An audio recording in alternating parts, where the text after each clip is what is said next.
अब क्षेत्रीय प्रतिनिधि दुई प्रतिनिधि बन्ने क्रममा छन्। तर हाम्रो दिलको अर्का धड्कन राजु विष्टजी उहाँको वरिष्ठ करकमलबाट हाम्रा पूजनीय अमित शाहजीलाई अभिनन्दन जनाइदैछ। On behalf of all of us, हम सभी की ओर से, दार्जिलिंग पार्लियामेंट्री कॉन्स्टिट्यूंसी की ओर से और सभी प्रार्थियों की ओर से श्री राजू विष्ट जी एक स्मारिका भी अमित शाह जी को भेंट कर रहे हैं। अभिनंदन, अभिनंदन, अभिनंदन, सुस्वागतम, सुस्वागतम, सुस्वागतम। अपने इतना व्यस्त शेड्यूल को भी नजरअंदाज करते हुए अपने दिए हुए वचन को निभाने के लिए दार्जिलिंग के लेबोंग के खेल मैदान में जब हमने उनको सुने थे कि आज आने की प्रतिज्ञा उन्होंने की थी, वो प्रतिज्ञा भीष्म प्रतिज्ञा निकली और आज हमारे रूबरू पधारे हैं अमित शाह जी, केंद्रीय गृह मंत्री भारत सरकार। और हम बेताब है कि अमित शाह जी आज गोरखाओं को मन को शांत करके, मन को प्रफुल्लित करके यहां से लौटेंगे।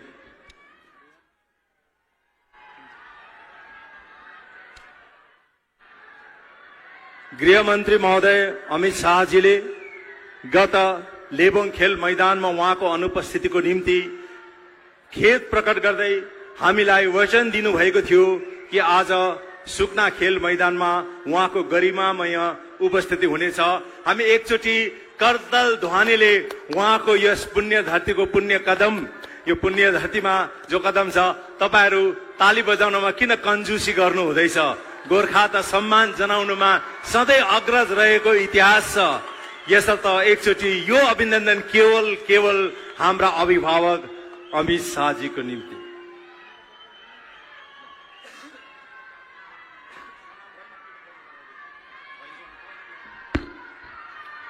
भारत माता की,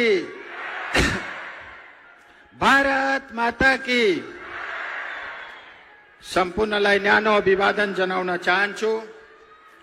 सुकनाको यस ऐतिहासिक मैदानमा दार्जिलिङ पहाड तराई र डुवर्सको यस पवित्र भूमिमा गोर्खा जातिका अभिभावक, गोर्खालाई माया गर्ने, गोर्खाको दुःखलाई बुझ्ने यस्ता अति आदरणीय भारत सरकारका गृह मन्त्रीलाई सम्पूर्ण दार्जिलिङ तराई डुवर्सको जनताको तर्फबाट स्वागत जनाउन चाहन्छु। उहाँ भारतका गृह मन्त्री हुँदाहुँदै चुनावको बेलामा यति बिजी हुँदा पनि 15 तारिक दार्जिलिङ आउनको लागि बागडोगरा आइपुग्नु भयो। उहाँले जातिलाई फेरि वचन दिनुभयो, त म एकचोटि फेरि आउँछु भनेर आज अन्तिम दिन 21 तारिक यस पवित्र भूमिमा फेरि उहाँले आफ्नो कष्ट गरेर समय निकालेर पधार्नु भएको छ। त्यसका लागि सम्पूर्ण जनतालाई निवेदन गर्न चाहन्छु, हात जोडेर हामीले उहाँलाई स्वागत जनाऊ।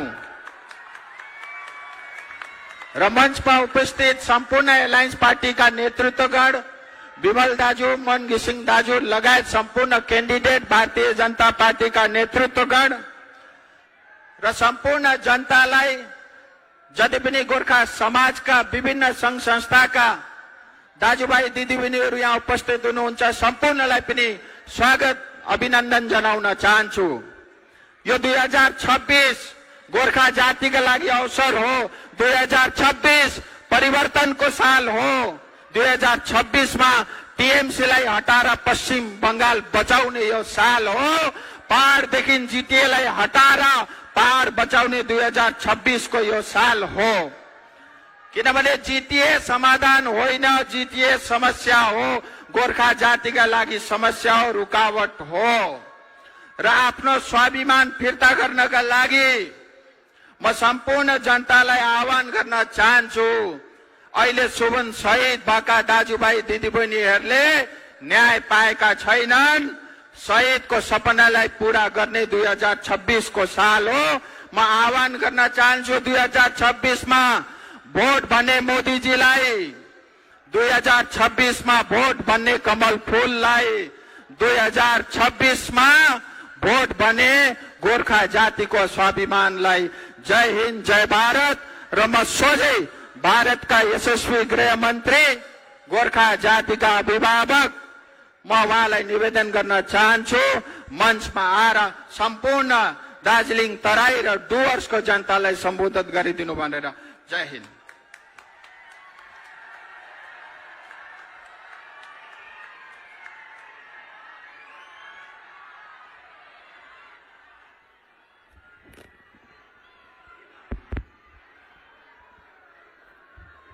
मेरे साथ बोलिए, भारत माता की। भाई माइक जरा आवाज बड़ी करो, कौन है? सभी लोग झंडा नीचे कर दो जरा, आपका चेहरा दिखाई पड़े। अरे भले आदमी इतने दूर से मिलने के लिए आया हूं, आपका चेहरा तो देखने दो। सभी लोग झंडा नीचे करो जरा। मेरे साथ बोलिए, भारत माता की। जय श्री राम, जय जय श्री राम। आज मेरे साथ इस मंच पर उपस्थित श्रीमान राजू बिष्ट जी, दार्जिलिंग के लोकप्रिय सांसद श्री बिमल गुरुंग जी, अध्यक्ष गोरखा जन मुक्ति मोर्चा, मेरे मित्र, मेरे भाई श्री मान घिसिंग जी, अध्यक्ष जीएनएलएफ श्री नीरज तमांग जी, श्री संजीत तमांग जी, पालदेन तमांग जी, बुद्धिमन राय जी, श्री सुजेंद्र राय जी, रोशनगिरी जी, नरबू लामा जी, श्रीमती आशा गुरुंग जी, श्रीमती शशि डोमा भुटिया जी, श्रीमती रोमा छेत्री घिसिंग जी, और आज जिनको जिताने की अपील करने आया हूं, हमारे दार्जिलिंग के प्रत्याशी श्री नोमान राय जी, आगे आओ नोमान जी। कार्शियांग के श्री सोनम लामा जी, आगे आओ भाई। और आज इस विशाल जनसभा में आए हुए प्यारे भाइयों, बहनों, माताओं और मेरे जिगर के टुकड़े जैसे गोरखा युवाओं, आप सभी को मेरा राम राम नमस्कार। भाइयों बहनों, मैं दार्जिलिंग में आना चाहता था मगर दार्जिलिंग में आ नहीं पाया। हेलीकॉप्टर को उड़ने की परमिशन नहीं थी। उस वक्त हवामान ठीक नहीं था।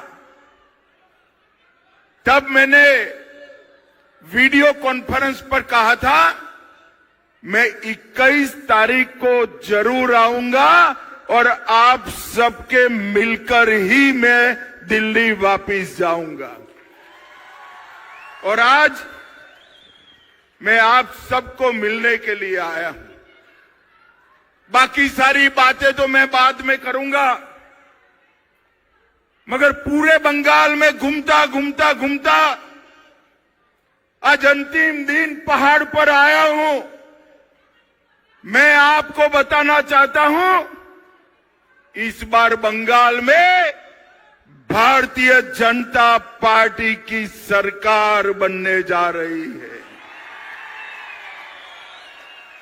हम पर जुर्म ढाने वाली दीदी को, ममता दीदी को टाटा बाय बाय कहने का टाइम हो गया है भाई।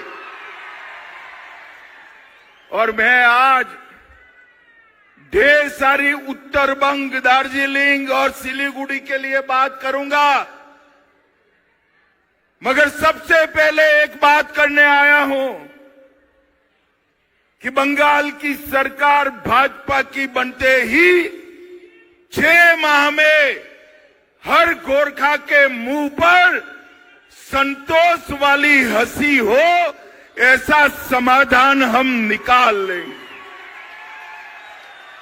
कांग्रेस, टीएमसी, ये सब ने दार्जिलिंग के साथ भी अन्याय किया है और मेरे देशभक्त गोरखा भाइयों के साथ भी अन्याय किया है। मैं 9 साल से यहां आता हूं। मैं आज आपको वादा कर कर जाता हूं, कमल फूल की सरकार बनते ही 6 माह के अंदर 10 को जूनी 10 को पुरानी गोरखा समस्या का गोरखाओं के हिसाब से समाधान कर कर जाएंगे। और भाइयों बहनों, हम आपको भी समझते हैं और आपकी समस्या को भी समझते हैं और इसलिए भाजपा के अलावे गोरखा समस्या का समाधान कोई कर नहीं सकता। भाइयों बहनों, ये चुनाव पूरे बंगाल को टीएमसी के जुर्म से मुक्त करने का चुनाव और एक प्रकार से उत्तर बंग और दार्जिलिंग को बरसों से हो रहे अन्याय से मुक्ति पाने का चुनाव। आप एक बार भाजपा सरकार बना दीजिए उत्तर बंग वालों। 3 चुनाव से दार्जिलिंग तो कमल के फूल पर वोट कर ही रहा है, मगर बाकी के बंगाल से इतना समर्थन नहीं मिलता था। इस बार पूरा बंगाल तय कर कर बैठा है कि दीदी को निकालने का टाइम आ गया है, आ गया। दार्जिलिंग और उत्तर बंग को जो अन्याय हो रहा है,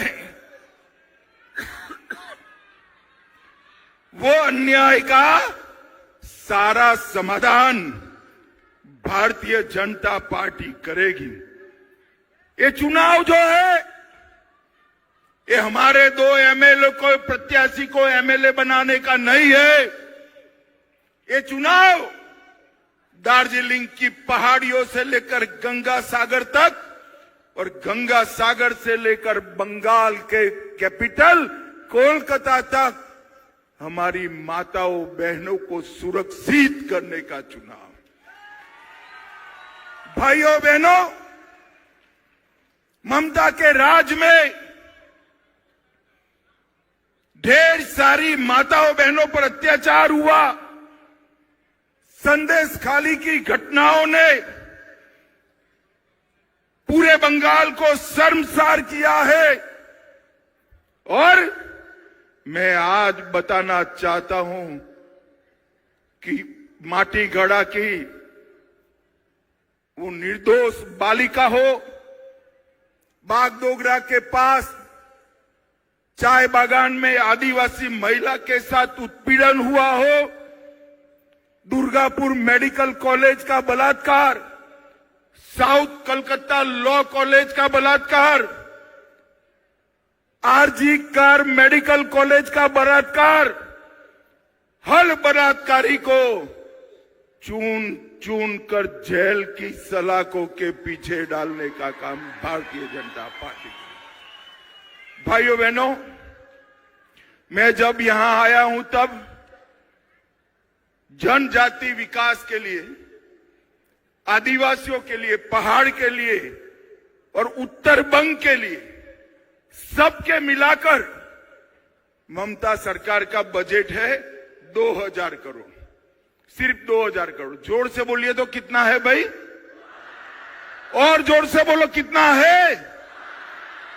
और मुसलमान और मदरसा के लिए ममता सरकार का बजट है 5800 करोड़ रुपया।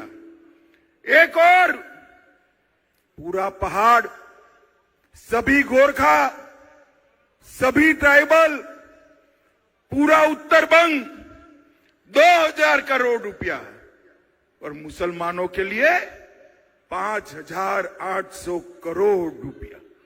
भाइयों बहनों, ये अन्याय अब लंबा चलने वाला नहीं है। मैं बाद में आपको बताता हूं उत्तर बंग और दार्जिलिंग के लिए हम क्या क्या करने वाला है, मगर गोरखाओं का एक महान इतिहास रहा है। ये ममता दीदी ने गोरखाओं के इतिहास को छिन्न विच्छिन्न करने का प्रयास किया है। पहले सीपीएम, कांग्रेस, ममता, अब समय आ गया है गोरखाओं को अन्याय समाप्त करने का समय अब शुरू हो रहा है। भाई बहन, चाहे हेलेन लेप्चा हो, जंगबीर साबकोट हो, या हमारे कॉन्स्टिट्यूएंट असेंबली के सदस्य, दोनों गोरखा महानुभाव अली बहादुर गुरुंग जी और दमबार सिंह जी, ये किसी को इन्होंने न्याय नहीं किया है। भाइयों बहनों, आज मैं आपको कहकर जाता हूं कि सुभाष घिसिंग को अन्याय करने वाले कांग्रेस, कम्युनिस्ट और ममता, तीनों को आज दार्जिलिंग ने हिसाब किताब करना है। भाइयों बहनों, हमारी पहाड़ियों को खून से रंगने का इन्होंने काम किया है, मगर मैं आज कहकर जाता हूं भाजपा सरकार बनते ही इस सभी अन्याय का अंत लाने का काम नरेंद्र मोदी जी के नेतृत्व में हम करेंगे। गोरखा समस्या के समाधान के लिए मैंने गृह मंत्री बनने के बाद 6 साल में 3 बार मीटिंगें बुलाई, एक भी बार ममता का प्रतिनिधि नहीं आया। और ममता दीदी, हम गोरखाओं को न्याय दिलाने के लिए, गोरखा समस्या के समाधान के लिए आप पर निर्भर नहीं है। आप दिल्ली नहीं आती हो, हमने इंटरलॉक्यूलेटर रखकर यहां भेजने का काम किया है। इंटरलॉक्यूलेटर ये सभी गोरखा संगठनों को मिलता है, बंगाल सरकार के अधिकारियों को मिलता है। एक रिपोर्ट तैयार कर रखेंगे और जैसे ही भाजपा की सरकार बनेगी, सभी गोरखाओं के मन में जो है वो ही समाधान हम देने का काम करेंगे। भाइयों बहनों, हमने चाय उद्योग के लिए ढेर सारे काम किए, पूरा प्लानिंग कर रखा है। इस चाय बागानों को हम बेचने नहीं देंगे, उनको पुनः पल्लवित करने का काम भारतीय जनता पार्टी की सरकार करेगी। गोरखा भाइयों बहनों, मुझे बताओ, ये बांग्लादेशी घुसपैठिए को निकालना चाहिए या नहीं निकालना चाहिए? रोहिंग्या को निकालना चाहिए या नहीं निकालना चाहिए? अरे जोर से बोलो, घुसपैठिए को निकालना चाहिए या नहीं निकालना चाहिए? ये एसआईआर की प्रक्रिया में ममता दीदी ने, कलेक्टर ने कुछ गोरखाओं के भी नाम काटे हैं। कोई बात नहीं, सीटें हमारी ही आने वाली है। चुनाव समाप्त होते ही चुन चुन कर हर गोरखा को वापिस मतदाता सूची में डालने का काम भारतीय जनता पार्टी करेगी। भाइयों बहनों, ये जीटीए जो घोटाले करे हैं उसको भी हम जांच करेंगे। उत्तर बंग में हमने 9 में से 3 ट्रेन, वंदे भारत ट्रेन उत्तर बंग से चलाई है। सेवक रेंगपो रेल लाइन 12,000 करोड़ का प्रोजेक्ट समाप्ति पर है। एनजेपी रेलवे स्टेशन का विकास हो रहा है और यहां से लेकर सिलीगुड़ी से लेकर वाराणसी तक बुलेट ट्रेन में मेरे गोरखा भाइयों को काशी विश्वनाथ तक पहुंचाने का भी हम इंतजाम करेंगे। हमने 717A हाईवे जो डुआर से बागराकोट, कलिपोंग से सिक्किम को जोड़ने का काम नरेंद्र मोदी सरकार करने वाली है और दार्जिलिंग के लिए एक अलग ऑल्टरनेटिव हाईवे बनाने का काम भी भारतीय जनता पार्टी कर रही है। भाइयों बहनों, बागडोगरा एयरपोर्ट 3000 करोड़ से नया बन रहा है और 2027 दिसंबर के पहले बागडोगरा एयरपोर्ट भारत का 7वें नंबर का बड़ा एयरपोर्ट बन जाए, इस प्रकार से हम काम को आगे बढ़ा रहे हैं। भाइयों बहनों, हमने Kharsang eastern forest rangers college को IIFM को देकर पूरे भारत का फॉरेस्ट का रिसर्च सेंटर बनाने का काम हम यहां पर करने वाले हैं। यहां फॉरेस्ट से जुड़े हुए सारे MBA के कोर्स भी हम उपलब्ध कराएंगे। और भाइयों बहनों, मैं उत्तर बंग की भी बात करना चाहता हूं। दार्जिलिंग से लेकर सुंदरबन तक एक नया राष्ट्रीय राजमार्ग national highway Bharatiya Janata party बनाने वाली है। भारतीय जनता पार्टी मुझे बताओ गोरखा भाइयों बहनों, उत्तर बंग में एम्स होना चाहिए या नहीं होना चाहिए? अरे जोर से बोलो, होना चाहिए या नहीं होना चाहिए?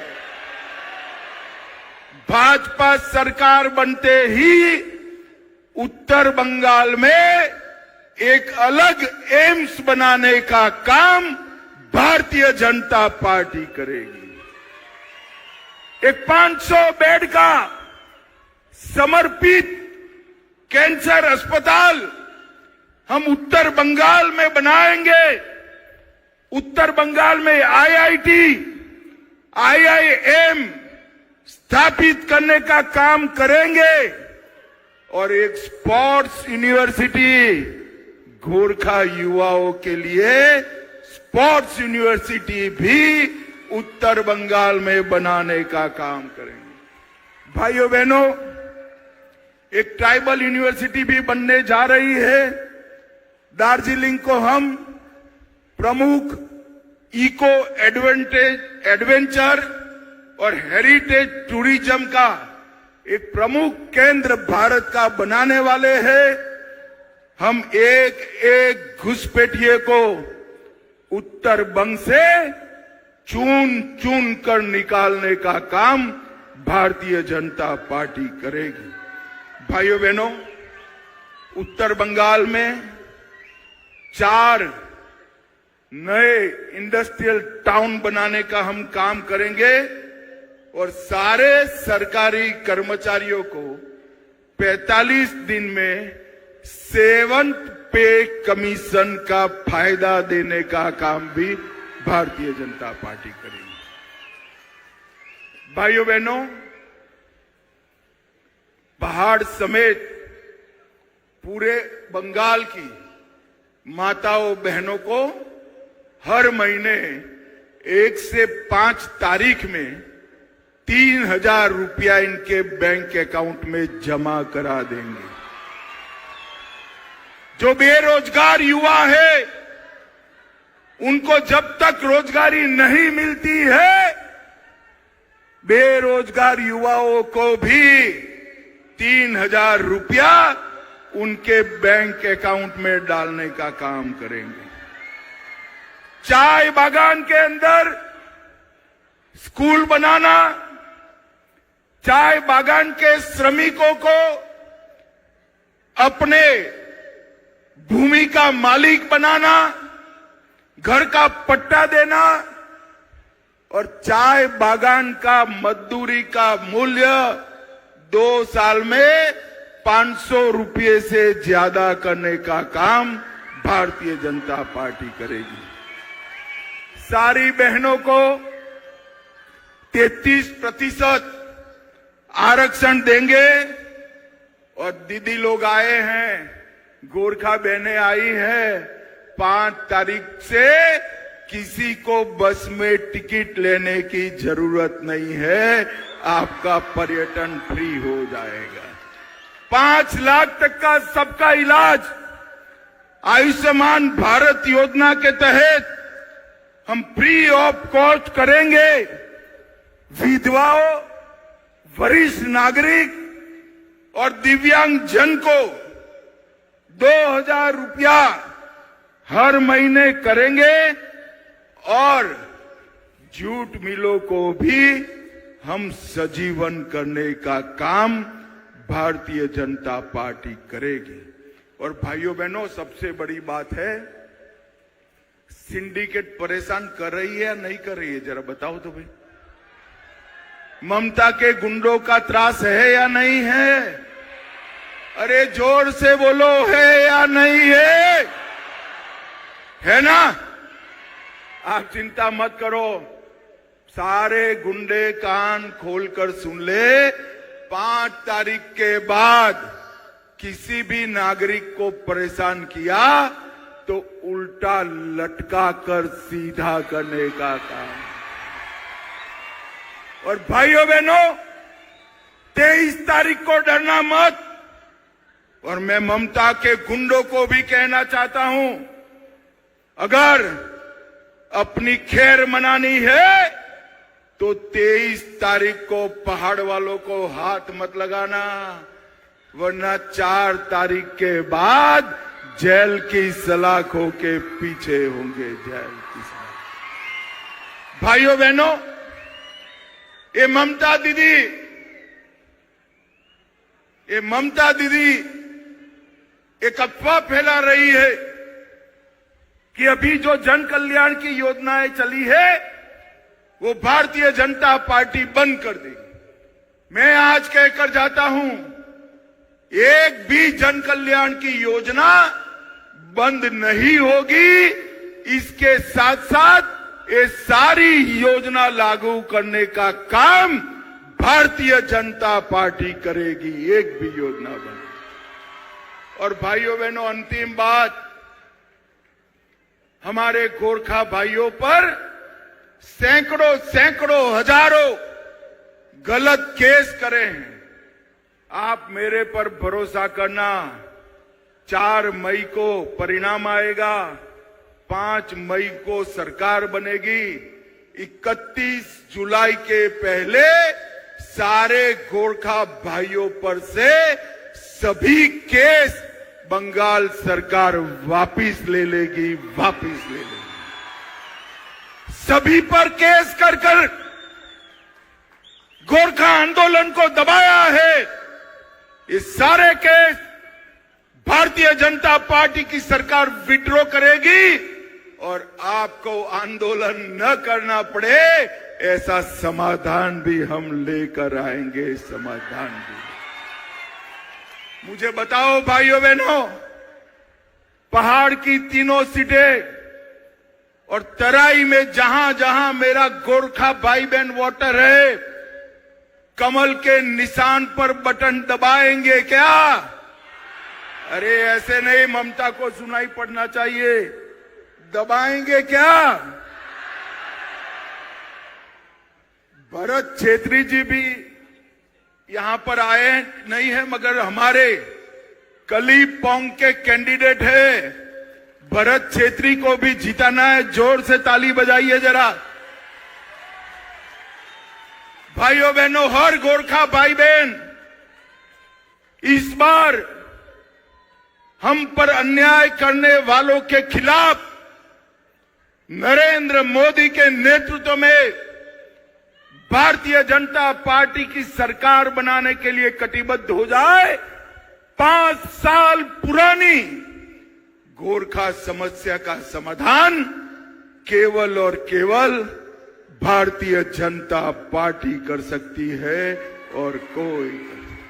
मुझे बताओ भाइयों बहनों, सभी जगह कमल के निशान पर बटन दबाएंगे क्या? अरे जोर से बोलो, दबाएंगे। भाजपा सरकार बनाएंगे। पहाड़ को दीदी के आतंक से मुक्त कराएंगे। बंगाल को घुसपैठिया मुक्त कराएंगे। तो मेरे साथ दोनों हाथ उठाइए, जरा उठाइए दोनों हाथ और विजय के संकल्प की मुट्ठी भींचे और प्रचंड आवाज से बोलिए, भारत माता की वंदे वंदे वंदे। फिर से एक बार दार्जिलिंग न आ पाने के लिए आप सभी की क्षमा प्रार्थी हूं और 5 तारीख के बाद गोरखा समस्या के समाधान के बाद फिर से एक बार आप सभी को मिलने के लिए दार्जिलिंग आऊंगा, ये वादा कर कर जाता हूं। धन्यवाद।